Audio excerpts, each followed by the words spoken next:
Hello and welcome to this video. Today I'm going to sculpt 3 cute Zelda mobs, and this sculpture was actually done for the Zelda CreatorCon, which is organized by the same people that also organize Linktober, so the Zelda themed Inktober prompt lists for the month of art in October. And they also organize a Zelda CreatorCon for a lot of creators where people play games, make arts and crafts and things like that, do like little presentations about certain Zelda topics and all that kind of stuff, hold discussions. There's like shared canvases, things like that, all kind of amazing things from like all Zelda fans. And I participated the 2nd year in a row, and this time I decided I'm gonna make a cute sculpture.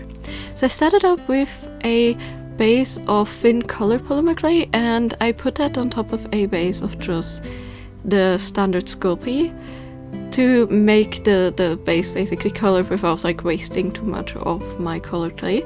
And then I just used my wire brush, or not wire but like plastic wire brush, to texture it, and then I bake it off in the oven.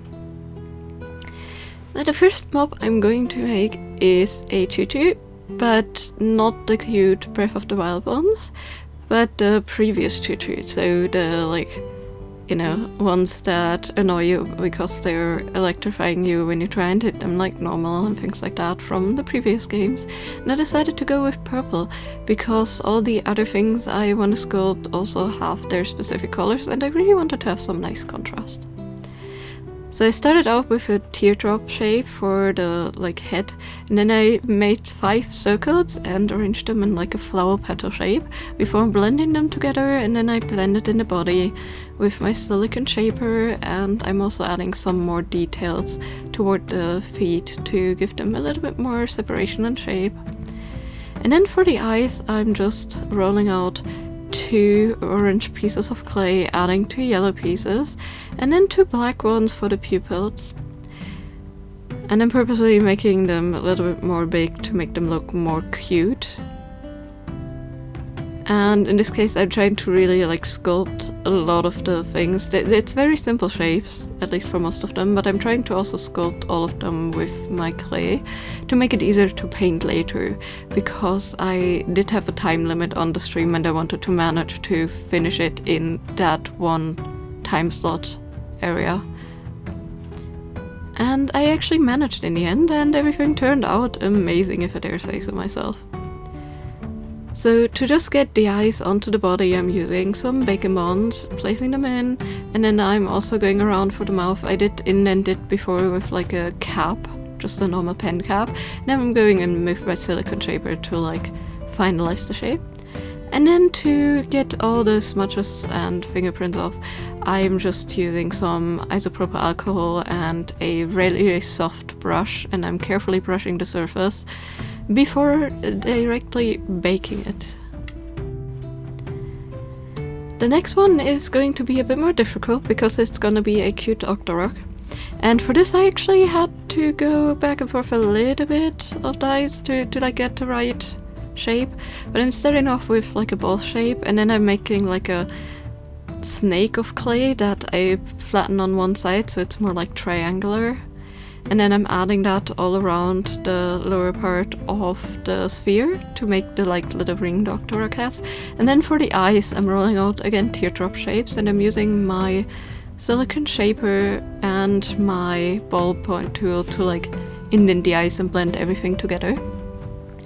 And then I'm just adding some white clay on the inside of those sockets, and then some black clay on top. And to actually get the shape right for the pupils and things like that, I'm also using my silicone shaper to separate the pieces a little bit more and to help define and get a really even round pupil shape on both.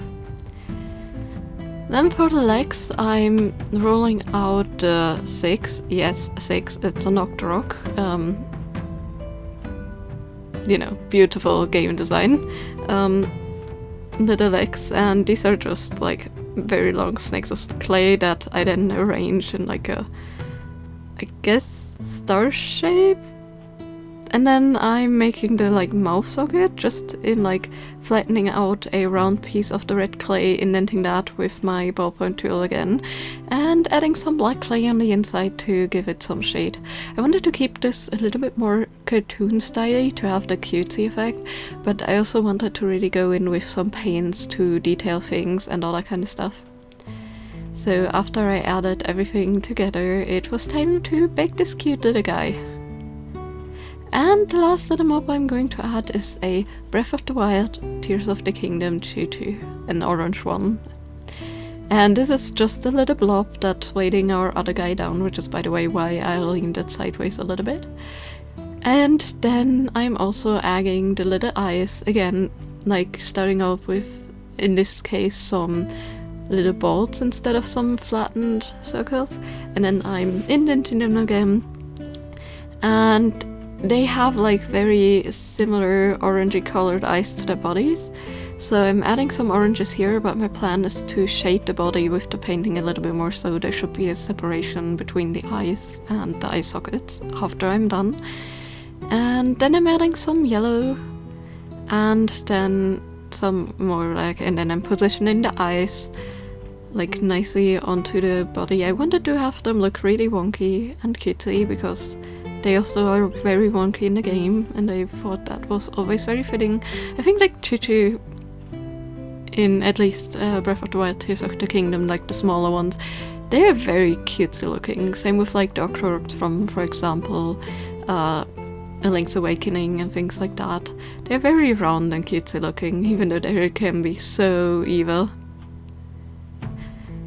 And then of course, while that bakes, I worked on the base some more, rolling out some green clay, some leftover pieces that I had, and I just like made like a wonky circle, applied some bacon bond, and then I spread it out a little bit unevenly, and this is going to be the grass patch on the dirt.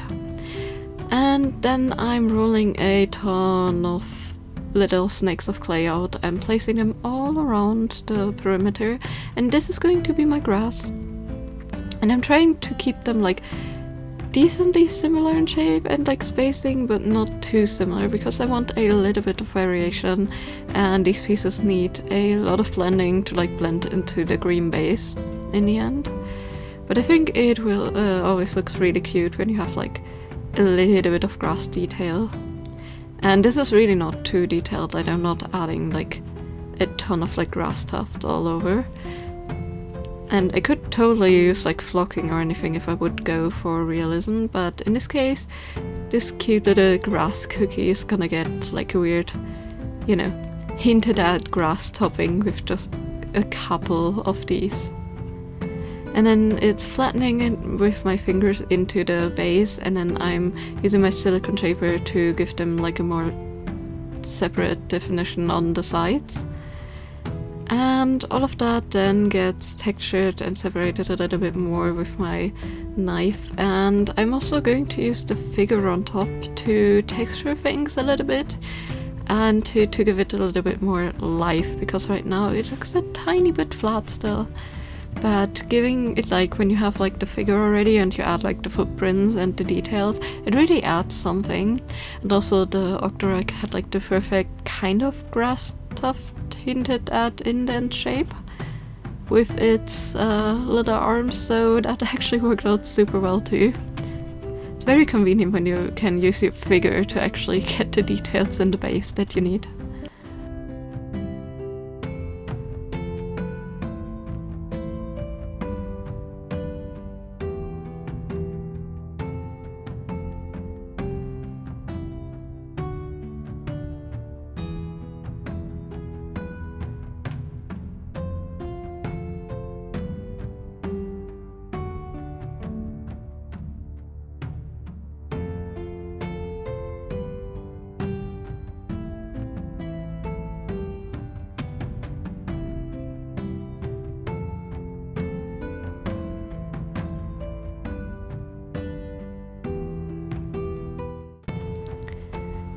And after all that, it was time to attach and place all the figures and to put them down with some bacon bond. since these are baked, they definitely need it. If you sometimes add just like plain unbaked clay together, you may not always need it depending on the clay, but in this case, since they're unbaked, I definitely needed some more baking bond, and I put baking bond in between all the pieces just for security. Just a tiny bit should go a long way, and then after baking, everything is very nice and secured. The fire choo-choo actually needs a bit more texture, so I'm using a cheap sponge here, and I'm dipping it in like red, orange and yellow at the same time. Just like on separate edges to like give it this like sponged on like variation glowing amber texture, if that makes sense. Or I guess optic, it's not really a texture. And then the yellow gets put on top a little bit more because I plan to add a little wash. And I'm also not really worried about like saving the eyes and like trying to not hit them, because I know that I've colored clay underneath and not paint, so I can literally just go in with a Q-tip with some alcohol and just rub it off the eyes. Of course, I also needed to color in the mouth of the other choo-choo, and after a clean up, it was finally time to mix all my washes. And this is really gonna bring them to life, because at this point they look very flat, monotone, even with the little bit of shading on the choo-choo. I always find that adding a wash just really brings out more life and more detail. And we also have a really nice base that has a lot of texture. So I'm starting with a red wash actually, in this case, for the Octorok, and this is like slightly darker red than what it originally has. And then for the entire piece, I'm also going over with the brown and black. The reason I added that little bit of like a darker red to my Octorok was just to shade it down a little bit, and like basically make it a little bit different than the other piece. That wash was actually not as thin down as like a detailed like weathering wash. But then after I added the other one, dabbed things off, I also added like more wash to the ground that I textured with my wire brush. And this should bring out the dirt a little bit more and highlight the grass. And then I'm always dabbing everything off with my paper towel. This is unsealed clay and the pores are very open, so painting is very easy and it takes washes like quite a bit. And then of course I need to cutify everything, so eye shines are the name of the game. And the more eye shines, the cuter, and also kind of in a decent bit of time sadder things look. Because the more watery the eyes, obviously the sadder or cuter something looks. So this really helped. And then after that's dry, I put on several coats of glass varnish, but just on the figures. I completely left out all of the grass and the ground, and that is because these figures all are more or less like slimy and like water creatures, or like, you know, like hopping like slime-ass bouncy jelly creatures. So adding multiple layers of just an acrylic base gloss varnish actually helps bring out the shine quite a bit. And that was that. With that, I actually finished the figure. I still think the ground looks like a cookie in the best way possible, but I think this turned out so cute. All of these just are so adorable. And I really am proud of how the Octorok turned out, because I wasn't sure if I could manage to get that actually cute and good looking, because it has a lot of different shapes, but in the end I managed pretty well, and it only took a few tries. And of course we also have those cute like stacks of the different generations of choo-choos, which I also really love. And overall, this was so much fun to make and create on stream. I think this was one of my best creations for the CreatorCon yet.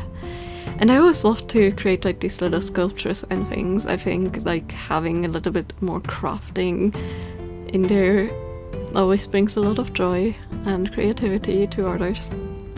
And again, this statue turned out so cute. It's actually sitting on my shelf since then, and I absolutely adore it. Sitting right with my other Zelda figures, and it fits in there perfectly. And I think I also really managed to make them look cute with their big beady eyes and their cute eye shines.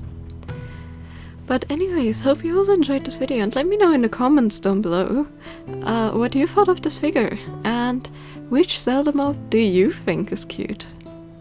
Or like, you know, which I guess mob from any other game if you're not too much into Zelda. And as always, I hope you have a great day. See you next time. Bye bye!